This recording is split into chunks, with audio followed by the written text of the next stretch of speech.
Assalamualaikum warahmatullahi wabarakatuh.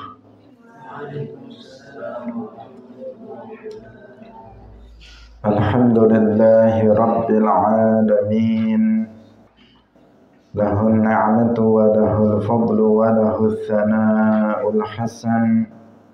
Wa salawatullahil barrir rahim wal malaikatil muqarrabin ala sayyidina wa maulana Muhammadin wa ala alihi wa ashabihi tayyibin tahirin.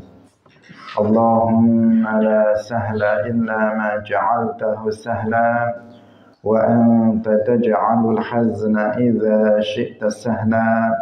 Allahumma arzuqna al-ikhlasa fin niyyati wal qawli wal amal wa ba'du.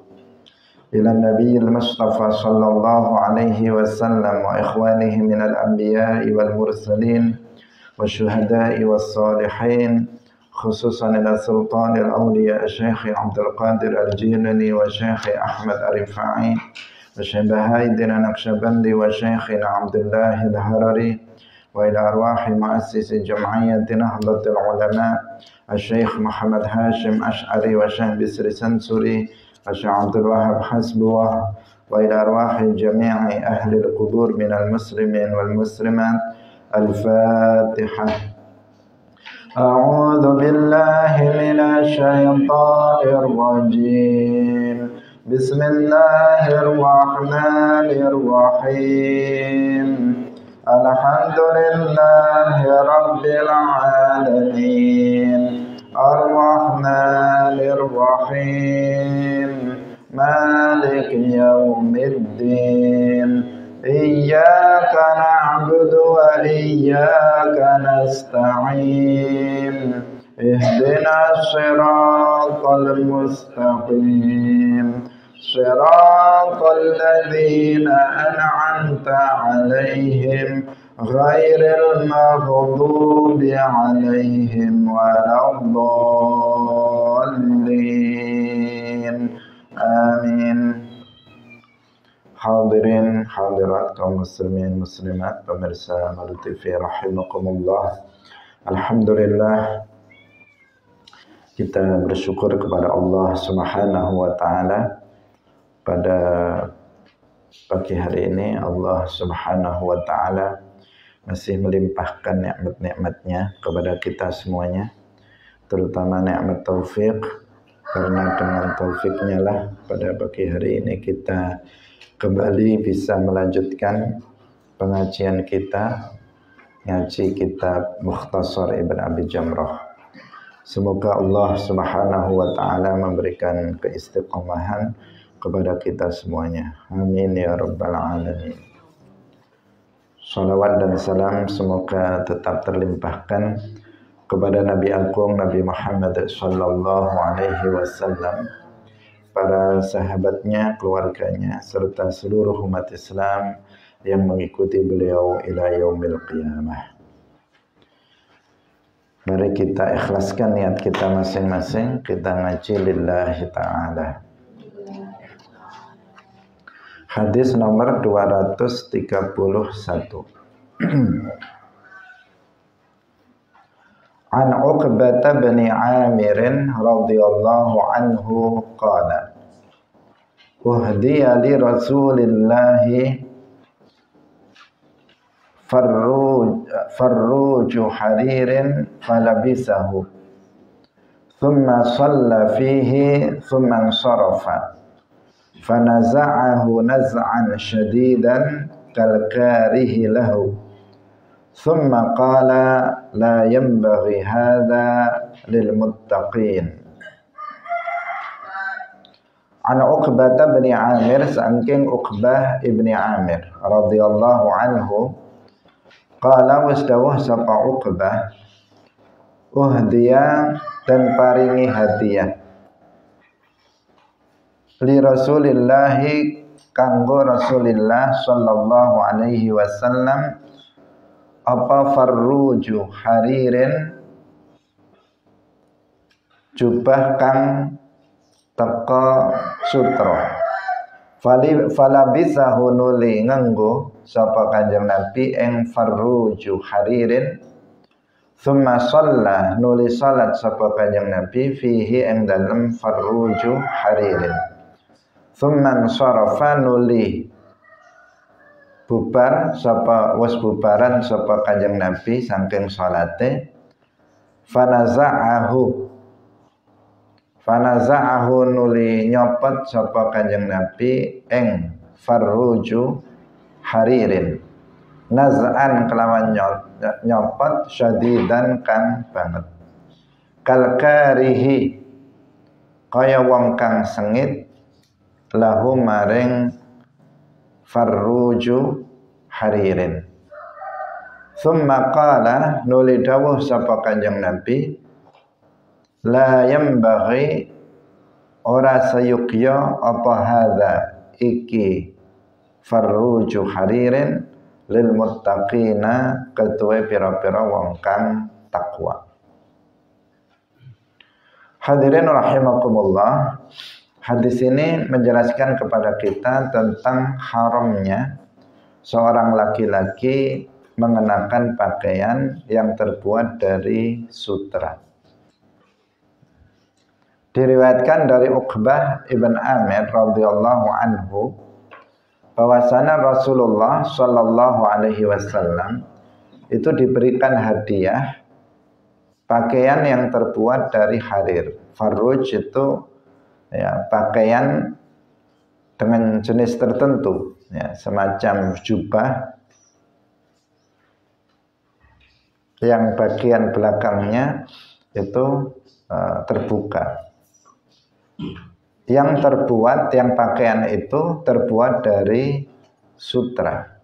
Kemudian Nabi mengenakannya dan menggunakannya untuk sholat. Setelah sholat kemudian beliau segera mencopot pakaian itu dengan keras, seperti orang yang tidak senang terhadap pakaian yang terbuat dari sutra tersebut. Kemudian beliau mengatakan tidak seyogyanya ini pakaian yang dari sutra ini dipakai oleh orang-orang yang bertakwa. Hadirin rahimakumullah. Jadi seorang laki-laki itu dilarang, dalam mazhab Syafi'i dikatakan haram untuk mengenakan pakaian yang terbuat dari kain sutra. Berbeda dengan kaum perempuan. Nah, kaum perempuan boleh dia menggunakan pakaian yang terbuat dari kain sutra.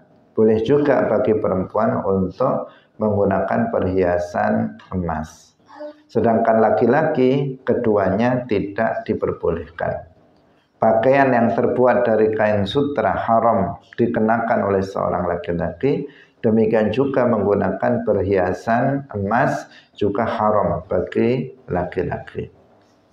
Demikian juga apabila campuran tetapi sutranya lebih banyak dibandingkan kain lainnya. Nah, dia terbuat dari campuran sutra dan lainnya, tetapi sutranya lebih banyak daripada lainnya, maka itu juga hukumnya haram untuk dikenakan oleh seorang laki-laki. Dan tentu saja ada hikmah-hikmah dari pengharaman tersebut. Hadirin rahimakumullah.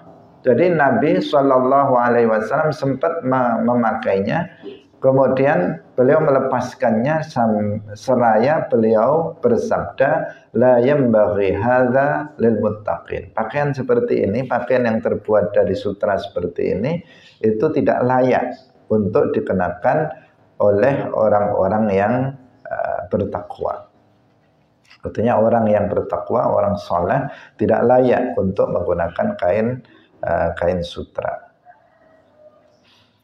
Ani bin Abbas radhiyallahu anhu qala wasdawa sapa Ibnu Abbas qala wasdawa sapa Rasulullah sallallahu alaihi wasallam, la'ana was ngelaknat sapa Allahu Gusti Allah al-mutasyabbihina ing pira-pira wong kang nyerupani minar rijali saking pira-pira wong lanang bin nisa'i kelawan pira-pira wong wadon. Wal mutasyabbihati lan ing pira-pira wadon utawa ing pira-pira wong kang nyerupani minan nisa'i saking pira-pira wong wadon birrijali kelawan pira-pira wong lanang. Hadis ini menjelaskan tentang haramnya seorang laki-laki menyerupai perempuan, begitu sebaliknya seorang perempuan menyerupai laki-laki. Itu hukumnya haram. Diriwayatkan dari Ibni Abbas radhiyallahu anhuma, beliau berkata bahwa Rasulullah sallallahu alaihi wasallam melaknat orang-orang, bahwa Allah melaknat orang-orang laki-laki yang menyerupai perempuan dan melaknat kaum perempuan yang menyerupai laki-laki. Nah, dalam hadis ini disebutkan Allah melaknat. Itu menunjukkan bahwa perbuatan menyerupai laki-laki menyerupai perempuan dan perempuan menyerupai laki-laki itu tergolong sebagai dosa besar. Para ulama menjelaskan bahwa salah satu tanda bahwa suatu perbuatan dosa itu tergolong sebagai dosa besar apabila di dalam ayat atau hadis yang melarang perbuatan dosa tersebut itu ada kata-kata laknat, bahwa Allah melaknat orang yang melakukan perbuatan itu, atau Rasulullah melaknat orang yang melakukan perbuatan itu, maka itu menunjukkan bahwa perbuatan dosa tersebut itu sebagai dosa besar. Atau dosa besar itu disebutkan dalam Al-Quran atau hadis ada hadnya. Orang yang melakukannya ada hukuman yang telah ditentukan oleh syarak. Misalnya berzina itu ada hadnya, yaitu dirajam. Misalnya mencuri ada hadnya bagi orang yang melakukannya, yaitu dipotong tangannya. Ada orang yang dia membegal di jalanan, maka ada hadnya. Maka dosa-dosa yang disebutkan dalam Al-Quran dan hadis itu ada hadnya, artinya ada hukuman yang telah ditentukan oleh syarak bagi pelakunya, maka menunjukkan dosa tersebut tergolong sebagai dosa besar. Membunuh ada hadnya berupa qisas, maka berarti membunuh seorang muslim tanpa hak itu tergolong sebagai dosa besar, dan seterusnya. Jadi kalau ada disebutkan jenis atau macam dosa, kemudian pelakunya dalam ayat atau hadis yang menunjukkan larangan terhadapnya itu ada laknat bagi pelakunya, atau ada had untuk perbuatan dosa pelaku dosa tersebut, maka itu menunjukkan bahwa dia minal kabair, tergolong sebagai dosa besar. Nah, dalam hadis ini dikatakan la'anallah, Allah melaknat kaum laki-laki yang menyerupai perempuan dan melaknat kaum perempuan yang menyerupai laki-laki. Berarti menyerupai laki-laki, perempuan menyerupai laki-laki, demikian juga laki-laki menyerupai perempuan, itu tergolong minal kabair, tergolong sebagai dosa besar. Nah, bagaimana menyerupai itu? Yaitu menyerupai dalam hal-hal yang khusus. Seorang laki-laki tidak boleh menyerupai perempuan, yaitu dalam hal-hal yang khusus dilakukan oleh perempuan. Baik itu dari segi pakaian, dari segi perilaku, dari segi cara berbicara, dan lainnya.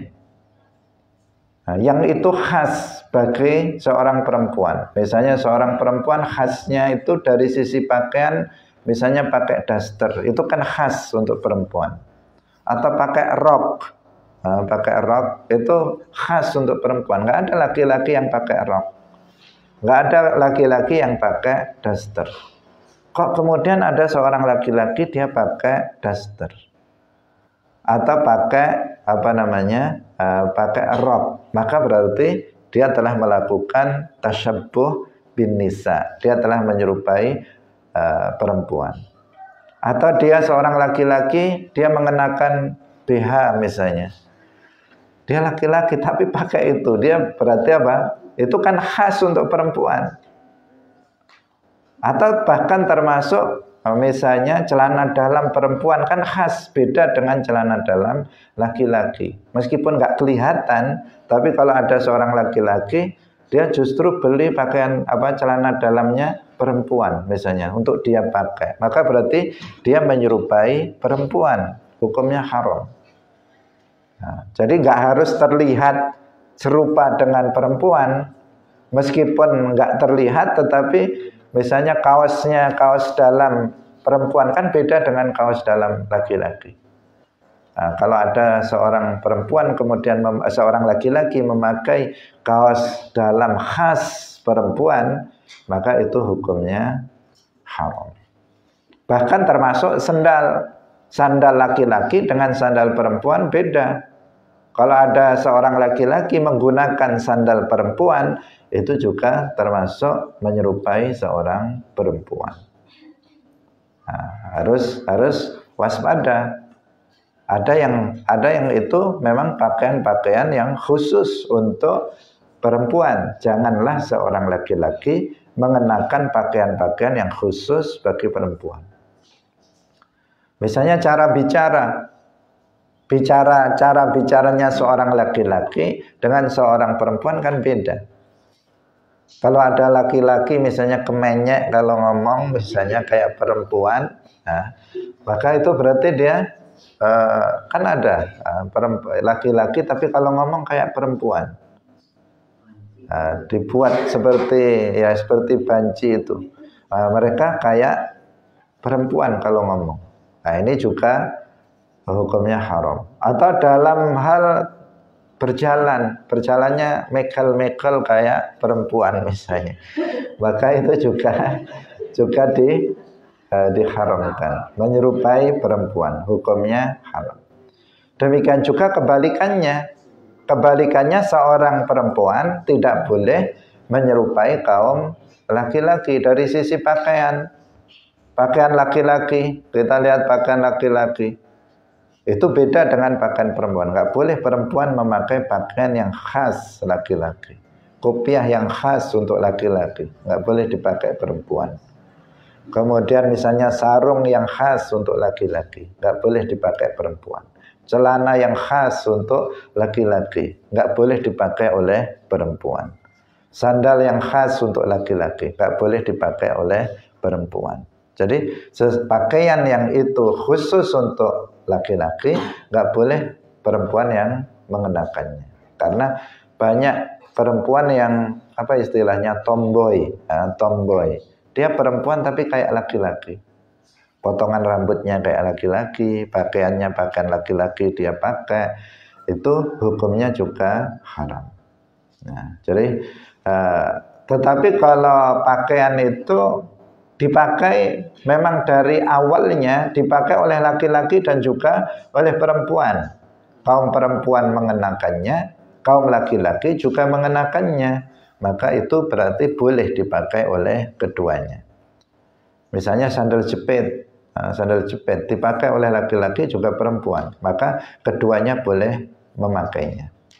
Tetapi jika itu sesuatu yang khusus, maka nggak boleh dipakai oleh yang lain. Itu yang dimaksud dengan al-mutasyabbihina minar rijali bin nisa, al-mutasyabbihat minan nisa bir rijal. Ini harus betul-betul diperhatikan. Karena dosanya bukan main-main. Dikatakan dalam hadisnya la'anallah, Allah melaknat orang yang melakukannya. Yang menunjukkan dosanya bukan dosa kecil.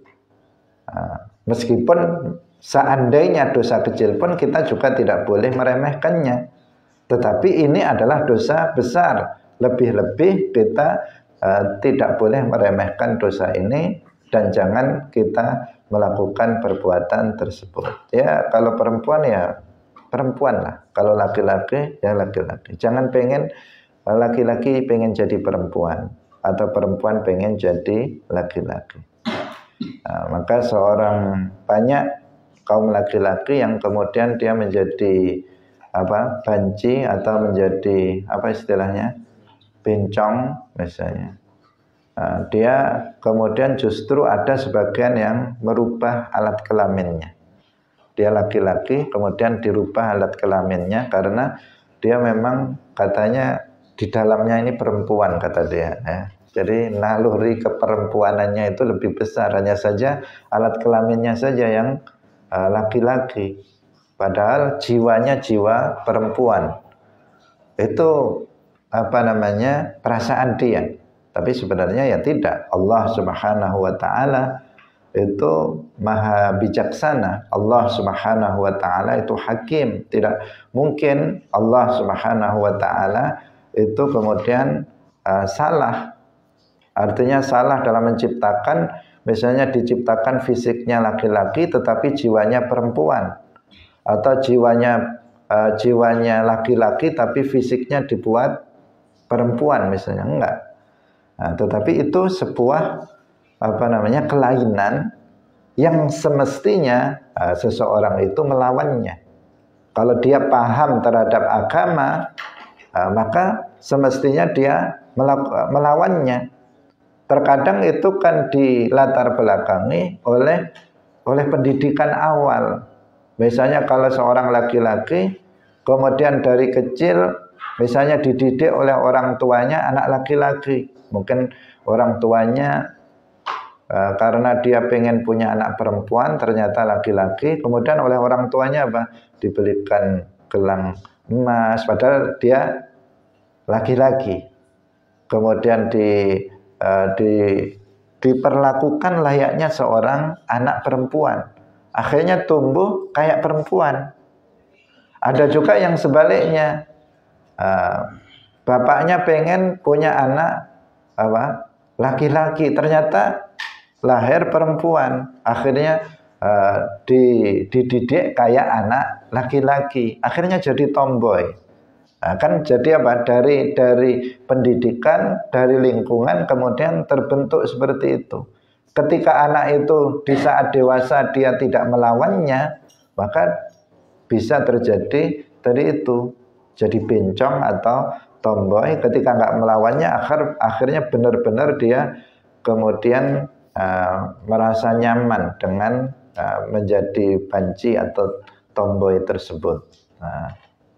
Maka harus diwaspadai. Kalau kita sebagai orang tua kemudian diberikan anugerah anak laki-laki, maka ya kita didik sebagaimana anak laki-laki. Pakaiannya ya juga pakaian laki-laki. Kalau mainannya juga mainan laki-laki. Anak laki-laki nggak usah mainannya boneka, tapi ya mobil-mobilan, kemudian perang-perangan, itu anak laki-laki. Ini anak laki-laki dibelikan boneka, dibelikan untuk masak-masakan misalnya. Itu kan terbalik. Nanti yang anak perempuan malah dibelikan mobil-mobilan. Nah, jadinya kan beda cara mendidiknya karena akan berpengaruh kepada jiwa sang anak tersebut. Nanti akan jadi seperti apa. Biar enggak nanti kebablasan. Kebablasan akhirnya dia merasa jiwanya perempuan padahal dia laki-laki. Padahal itu adalah akibat dari salah pendidikan di awalnya. Hadirin yang dirahmati oleh Allah Subhanahu wa taala. Kita lanjutkan pada hadis yang berikutnya. An Abi Hurairah radhiyallahu anhu, 'anin Nabiyyi sallallahu alaihi wasallam qala. Anin Nabi saking Kanjeng Nabi sallallahu alaihi wasallam qala was dawuh sapa Kanjeng Nabi. La'ana was ngelaknat. Nah, ini ada laknat juga bagi pelakunya. Sapa Allahu Gusti Allah alwasilata ing wong kang nyambung rambut. Wong kang nyambung rambut. Wal mustawsilata lan wong kang njaluk disambungne rambute. Wal wasimata lan wong kang gawe tato. Wal mustawsimata lan wong kang njaluk ditato. Hadirin rahimakumullah. Nah, ini hadis ini menjelaskan tentang haramnya perbuatan pertama menyambung rambut dengan disambung dengan rambut manusia. Yang dimaksud di situ menyambungnya dengan rambut manusia. Kemudian yang kedua adalah haramnya membuat tato. Nah, disebutkan di dalam hadis ini bahwa Rasulullah Shallallahu Alaihi Wasallam itu bersabda, Allah benar-benar telah melaknat al-wasilata, orang yang menyambung rambut, wal mustausilata, dan orang yang meminta untuk disambungkan rambutnya. Jadi al-wasilah ini artinya orang yang melakukan perbuatan menyambung rambut. Menyambung rambut tadi apa? Dengan rambut manusia. Misalnya ada perempuan rambutnya dipotong, kemudian rambut itu disimpan untuk nyambung rambut dia. Misalnya seorang perempuan yang rambutnya bagus, kemudian panjang, kemudian dipotong, kemudian itu digunakan oleh orang tersebut untuk menyambung rambutnya. Nah, sehingga yang pendek biar terlihat panjang rambutnya karena disambung dengan rambut tersebut. Ini yang hukumnya adalah haram, baik dia menyambung rambut itu dengan rambut manusia untuk dirinya, dia sendiri menyambung rambutnya dengan rambut itu, atau dia menyambung rambut orang lain. Orang rambutnya temannya, dia yang menyambungkannya, maka itu perbuatan hukumnya haram dan tergolong sebagai dosa besar karena pelakunya akan mendapatkan laknat Allah Subhanahu wa ta'ala. Dia akan dijauhkan dari rahmat Allah Subhanahu wa ta'ala. Nah, itu. Tetapi kalau yang digunakan untuk menyambung rambut itu bukan rambut manusia, misalnya rambut binatang, tapi ada nggak orang nyambung rambutnya dengan misalnya rambut sapi, misalnya, kan nggak ada. Seandainya dengan rambut selain rambut manusia, maka itu tidak ada keharaman sebagaimana disebut tidak masuk dalam hadis ini. Atau misalnya disambung dengan rambut palsu. Ini yang banyak pada masa sekarang, disambung dengan rambut palsu yang terbuat dari plastik misalnya, yang dibentuk serupa dengan rambut. Kalau itu juga tidak masuk dalam hadis ini, karena al-wasilata yang dimaksud dalam hadis ini yaitu yang menyambung rambut dengan rambut manusia. Jadi rambut penyambungnya itu rambut asli, milik seseorang. Itu wasilah, menyambung untuk dirinya atau menyambung untuk orang lain. Kalau al-mustausilata itu orang yang minta untuk disambungkan. Dia nggak menyambung, dia diam saja, nggak nyambung, tapi dia minta tolong sambungkan rambut saya. Nah, orang yang minta untuk disambungkan rambutnya dengan rambut manusia itu juga mendapatkan laknat. Artinya dia juga jatuh pada dosa besar. Jadi orang yang menyambung untuk dirinya atau orang lain, dan orang yang minta disambung, bukan dia yang menyambungnya, tetapi dia minta agar rambutnya disambungkan oleh orang lain dengan rambut manusia, maka dia juga jatuh pada dosa. Kemudian yang berikutnya wal washimata wal mustaushimata. Al washimah itu orang yang membuat tato baik untuk dirinya atau untuk orang lain. Dia buat tato untuk buat sendiri. Tato itu bagaimana?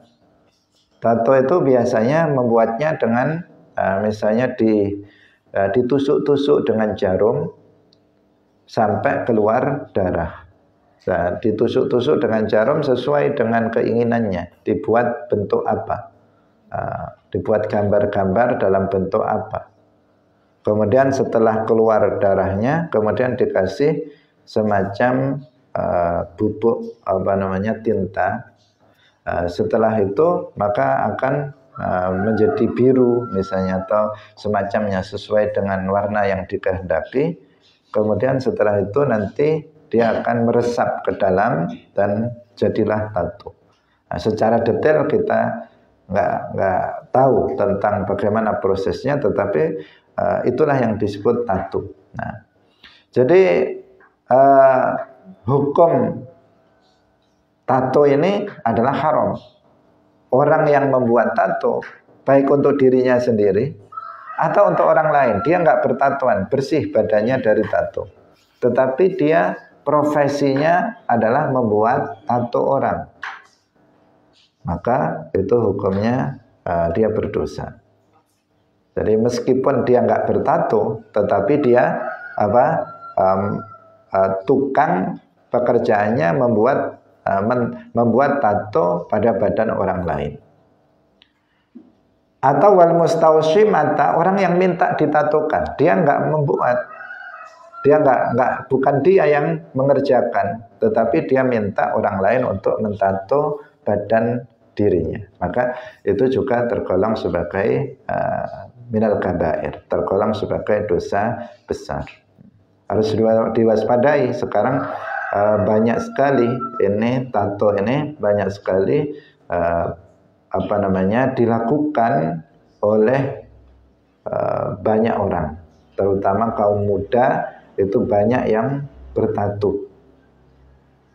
Mereka anggap itu sebagai sesuatu yang keren, sesuatu yang membanggakan ketika mereka sudah badannya bertato. Kadang tatonya tatonya bukan hanya di tangan, di kaki, di kepala, di muka, di leher, di mana-mana itu dipasang tato di situ. Ini harus dijauhi, perbuatan yang haram, tergolong sebagai dosa besar. Jangan berprofesi sebagai tukang tato dan juga jangan minta untuk ditato oleh orang lain. Nah, sudah bagus. Badan mulus tanpa tato itu sudah bagus. Tidak perlu keren-kerenan menurut anggapan sebagian kalangan muda, kalangan remaja, menganggap yang seperti itu yang keren, padahal yang enggak, tidak seperti itu. Karena itu juga akan berpengaruh nanti, berpengaruh selain kalau seseorang itu sudah terlanjur bertato, maka dia harus bertaubat karena itu perbuatan dosa. Bertaubatnya dengan cara dia harus berusaha untuk menghilangkan tato itu, dan itu sulit. Nah, menghilangkan tato itu sangat sulit karena sudah meresap ke dalam kulit. Kalau menghilangkannya itu bisa mengelupas, harus dikelupas kulitnya. Ada sebagian yang seperti itu. Nah, jika membahayakan seseorang, maka para ulama mengatakan nggak apa-apa, tetapi harus diusahakan dulu. Awalnya itu harus diusahakan. Kalau seseorang bertaubat, harus diusahakan dulu untuk menghilangkannya. Tetapi jika sudah berbagai macam usaha dilakukan untuk menghilangkan tato itu, tetapi nggak bisa juga menghilangkannya, maka itu dimaafkan. Dia kemudian bisa sholat dengan tetap bertato. Artinya menjadi sesuatu hal yang berat bagi seseorang jika dia terlanjur bertato. Karena itulah maka yang belum bertato hindari, jangan ikut-ikut teman, jangan ikut-ikut tren. Kemudian dia mengenakan tato di tangannya atau di lengannya atau di kakinya atau di dahinya misalnya, atau misalnya di pipinya, sesuatu hal yang tidak pantas dan merupakan perbuatan dosa. Kita lanjutkan pada hadis yang berikutnya, hadis 234. Hadisnya agak panjang. An Mu'adz bin Jabal radhiyallahu anhu qala bainama ana radifun nabiyyi sallallahu alaihi wasallam laisa baini wa bainahu illa akhiratur rahli. An Mu'adz bin Jabal, saking Mu'adz bin Jabal radhiyallahu anhu qala wis dawuh sapa Mu'adz bin Jabal, bainama ana ing dalem nalikane utawi ingsun iku radifun nabiyyi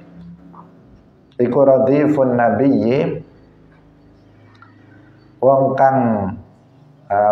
kang digonceng kalian Nabi, artinya orang yang naik di belakang Nabi. Seperti kalau kita naik sepeda motor, orang yang kita bonceng itu namanya rodif, Kalau naik unta atau naik kuda, kemudian dia duduk di belakangnya, itu namanya rodif.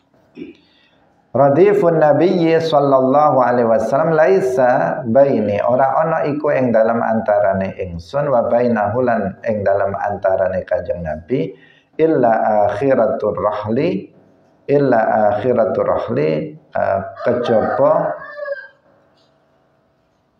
kejaba kayu kang ana bagian burine tunggangan. Faqala nuli dawuh sapa Kanjeng Nabi, ya Mu'adz, qultu ngucap sapa ingsun labbaik Rasulullah wa sa'daik. Ini jawaban terhadap panggilan. Jawaban artinya kalau kita ya nggih sendika dawuh gitu ya. Labbaik Rasulullah wa sa'daik. Ketika dipanggil Mu'adz, jawaban kita labbaik ya Rasulullah, labbaik Rasulullah wa sa'daik. Kamu juga kalau misalnya dipanggil Ahmad, labbaik ya Ustadz misalnya. Jadi itu adalah jawaban dari sebuah panggilan. Mu'adz mengatakan labbaik Rasulullah wa sa'daik. Tsumma sara nuli melaku sapa Kanjeng Nabi saatan ing dalem waktu, saatan ing dalem mangsa tertentu. Tsumma qala nuli dawuh sapa Kanjeng Nabi, ya Mu'adz, qultu jawab sapa ingsun labbaik Rasulullah wa sa'daik. Qala dawuh sapa Kanjeng Nabi, hal tadri ana tawarruh sapa sira ma iku apa haqullahi utawi haqe Allah ala ibadihi ing atase pira-pira kawulane Allah. Qultu ngucap sapa ingsun utawa jawab sapa ingsun, Allahu utawi Allah wa rasuluhu lan utusane Allah iku a'lamu luweh ngaweruhi. Ini semuanya tandanya kok tanda tanya ya. Punya kalian enggak ada ya? Ada. Qala dawuh sapa Kanjeng Nabi, haqqullahi utawi haqi Allah ala ibadihi ing atase pira-pira kawulane Allah iku ayabuduhu yen to nyembah sapa ibadihi ing Allah, wala yusyriku lan ora nyekutaaken sapa ibaduhu bihi kelawan Allah syai'an ing suci-wici. Tsumma sara nuli melampah sapa Kanjeng Nabi saatan ing dalem mangsa. Tsumma qala mangsa suci tsumma qala nuli dawuh sapa Kanjeng Nabi, ya Muadz ibn Jabal, qultu jawab sapa ingsun, labbaik Rasulullah wa sa'daik. Qala hal tadri ma haqqul ibadi 'ala Allah idza fa'aluh. Ana hal tadri ana tawarruh sapa sira ma iku apa haqqul ibadi utahe haqqe kawula 'ala Allah ing atase Allah idza fa'aluhu tatkalane nglakoni sapa ibad ing ma. Qultu jawab sapa ingsun, Allahu wa rasuluhu a'lam. Qala dawuh sapa Rasulullah, haqqul ibadi 'ala Allah alla yu'adzibahum. Haqqul ibadi utawi haqqe pira-pira kawula 'ala Allah ing atase Allah iku alla yu'adzibahum ing yen ta ora nyiksa sapa Allah ing ibad. Hadirin rahimakumullah. Hadis ini menjelaskan tentang kewajiban seorang hamba kepada Allah dan hak hamba dari Allah, tetapi bukan kewajiban Allah terhadap hamba. Karena ini berbeda ya, kita harus perhatikan terlebih dahulu. Kalau hak dan kewajiban, hak misalnya kita yang biasa pakai hak dan kewajiban ini adalah hak kewajiban suami istri. Ketika dikatakan hak suami, maka berarti kewajiban istri. Ketika dikatakan hak istri, berarti kewajiban suami. Apa hak istri? Misalnya mendapatkan nafkah, maka memberi nafkah itu kewajiban suami. Apa hak suami? Yaitu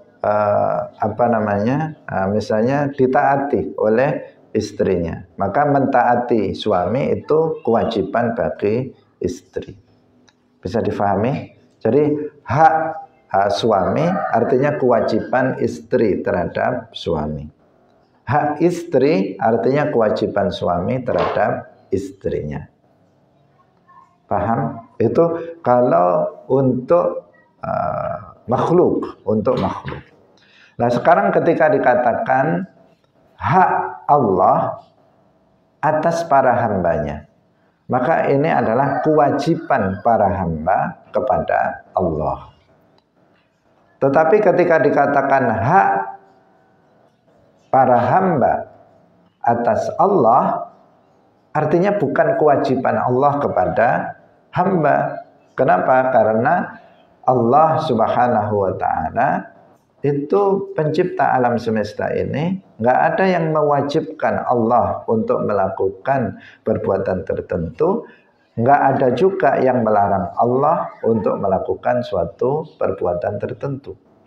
Allah nggak wajib melakukan ini, juga Allah dilarang, tidak ada kata dilarang untuk melakukan perbuatan tertentu. Allah fa'alul lima yurid. Allah melakukan apa saja sesuai dengan apa yang dikehendakinya. Nggak ada yang ngatur-ngatur Allah. Nggak ada yang mewajibkan Allah untuk melakukan ini dan itu. Allah Subhanahu wa ta'ala tidak wajib untuk memasukkan seseorang ke dalam surga. Allah Subhanahu wa ta'ala tidak wajib untuk menganugerahkan nikmat terhadap para hambanya. Allah Subhanahu wa ta'ala tidak wajib untuk memberikan sesuatu yang lebih maslahah bagi hambanya. Tidak wajib. Allah tidak wajib memberikan kesehatan kepada kita. Allah tidak wajib untuk memberikan penglihatan yang sempurna, yang normal pada diri kita. Allah tidak wajib untuk memberikan nikmat pendengaran yang normal pada diri kita. Tidak wajib. Itu semuanya tidak wajib bagi Allah Subhanahu wa ta'ala. Karena itu ketika dikatakan haqqul ibad ala Allah, artinya bukan kewajiban Allah terhadap para hambanya, tetapi janji Allah terhadap para hambanya atas amal soleh yang mereka lakukan.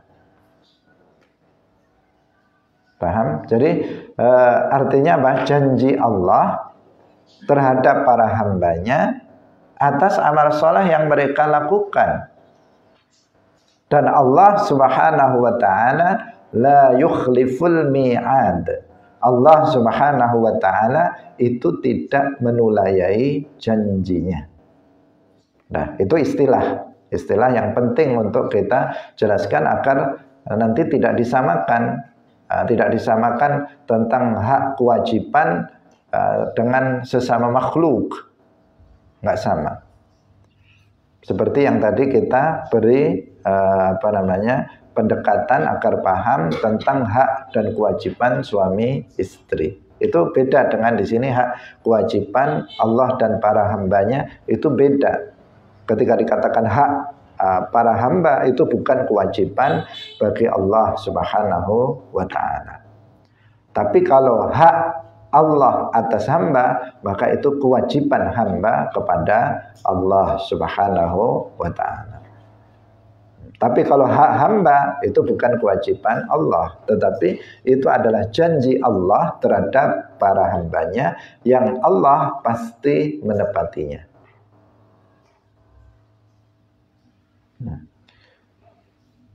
Hadirin rahimakumullah. Jadi di sini diterangkan bahwa Mu'ad bin Jabal dibonceng oleh Rasulullah Shallallahu Alaihi Wasallam dalam kendaraannya, binatang tunggangannya di belakangnya.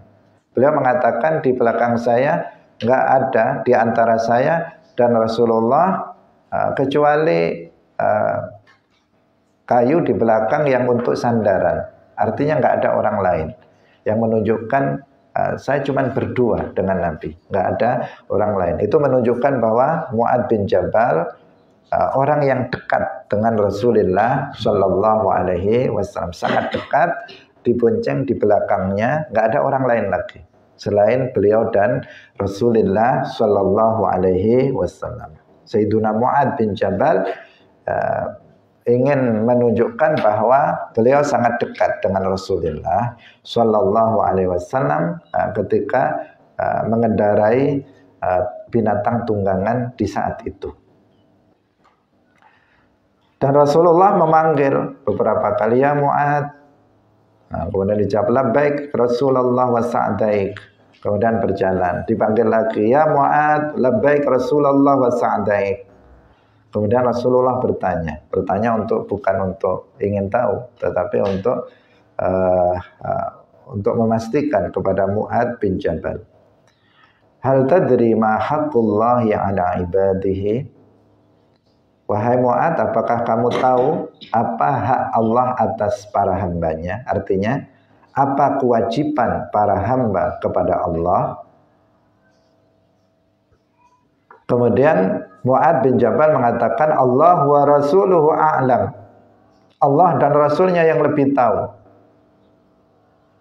Qala, kemudian Nabi bersabda, haqqullahi ala ibadihi ayya'buduhu wa la yusyriku bihi syai'a. Artinya kewajiban yang paling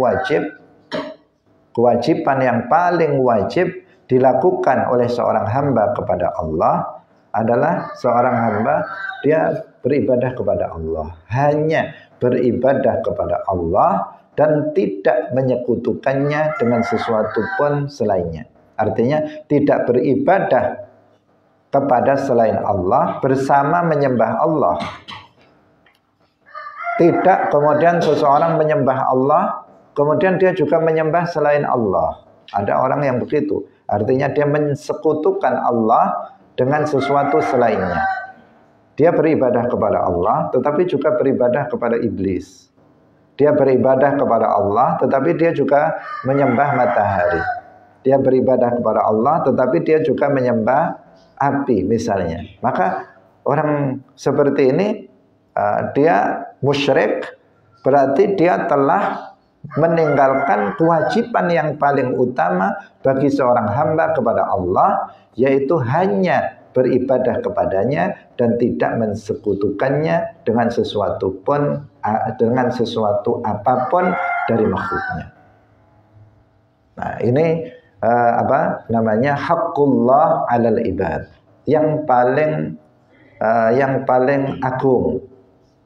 Nah, kalau secara umum kewajiban kita selain kita beribadah hanya kepada Allah dan tidak mensekutukannya, kita juga berkewajiban untuk menjalankan semua yang diwajibkan oleh Allah, dan kita juga berkewajiban meninggalkan semua yang diharamkan oleh Allah Subhanahu wa taala. Itu juga haqqullah ala ibadihi. Tetapi a'zamu huquqillah ala ibadihi, hak Allah yang paling agung atas para hambanya, kewajiban yang paling utama seorang hamba kepada Allah adalah ya'buduhu, beribadah hanya kepada Allah dan tidak mensekutukannya dengan sesuatu apapun dari makhluknya. Udah ini. Nah, kalau ada seseorang itu berbuat syirik, maka dia telah meninggalkan sesuatu kewajiban yang paling utama. Kemudian yang berikutnya, Nabi juga bertanya kepada Sayyiduna Mu'ad, hal tadri ma haqqul ibad 'ala Allah idza fa'aluh? Apa hak seorang hamba kepada Allah? Nah, tadi sudah kita terangkan, bukan artinya kewajiban Allah terhadap para hamba. Sekali lagi, bukan artinya hadis ini, bukan artinya kewajiban Allah terhadap para hamba, karena Allah nggak ada sesuatu yang wajib baginya. Itu menurut akidah kita Ahlus Sunnah wal Jamaah. Beda lagi kalau Mu'tazilah. Kalau Mu'tazilah, mereka memiliki keyakinan bahwa Allah itu wajib untuk memberikan sesuatu yang aslah, sesuatu yang lebih maslahah bagi umat manusia. Itu Mu'tazilah. Tetapi kalau kita Ahlus Sunnah wal Jamaah tidak. Nggak ada sesuatu yang wajib bagi Allah Subhanahu wa taala. Jadi apa yang dimaksud di sini? Yang dimaksud adalah apabila, atau pertanyaannya begini, apa yang akan diberikan, apa yang dijanjikan oleh Allah kepada para hambanya yang mereka telah beribadah kepada Allah, tidak mensekutukan sesuatu pun, tidak menyekutukan Allah dengan sesuatu apapun dari makhluknya, dan dia berbuat taat kepadanya. Apa yang akan Allah janjikan, apa yang Allah janjikan kepada mereka? Paham? Jadi kalau ada seseorang hanya beribadah kepada Allah saja, tidak mensekutukan Allah dengan sesuatu pun dari makhluknya, dia taat kepada Allah, pertanyaannya, apa yang Allah janjikan untuk mereka? Itu maksudnya pertanyaan ini. Idza fa'aluhu, ketika mereka sudah melakukan a'zamu huquqillahi ala ibadihi, maka apa pahala yang Allah janjikan untuk mereka? Itu maksudnya, yaitu alla yu'adzibahum, yaitu Allah tidak akan mengazab mereka. Jika orang-orang yang hanya beribadah kepada Allah dan tidak mensekutukan Allah dengan sesuatu apapun, itu orang-orang yang saleh, maka Allah tidak mengazabnya sama sekali. Dia akan langsung masuk ke dalam surga, Allah tidak mengazabnya. Tetapi apabila orang-orang mukmin yang hanya beribadah kepada Allah, dia tidak melakukan kesyirikan, tetapi dia banyak melakukan maksiat di dunia ini, maka tahta masyiatillah, di bawah kehendak Allah. Jika Allah berkehendak mengampuninya, Allah nggak mengazabnya sama sekali. Meskipun dosanya banyak, langsung dimasukkan ke dalam surga jika Allah mengampuni dosa-dosa dia. Tetapi jika Allah tidak mengampuni dosa-dosa dia, maka Allah akan mengazabnya dalam waktu tertentu, tetapi kemudian Allah mengeluarkannya dari neraka dan memasukkannya ke dalam surga. itulah pahala yang Allah akan berikan nanti di akhirat bagi orang-orang yang memenuhi hak Allah, yaitu memenuhi kewajiban dia kepada Allah, yaitu apa?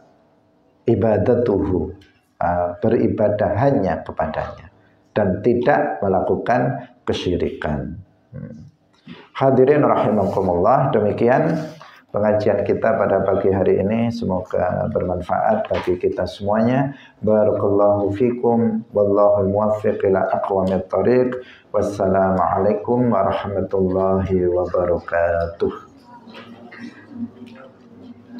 La ilaha illallah.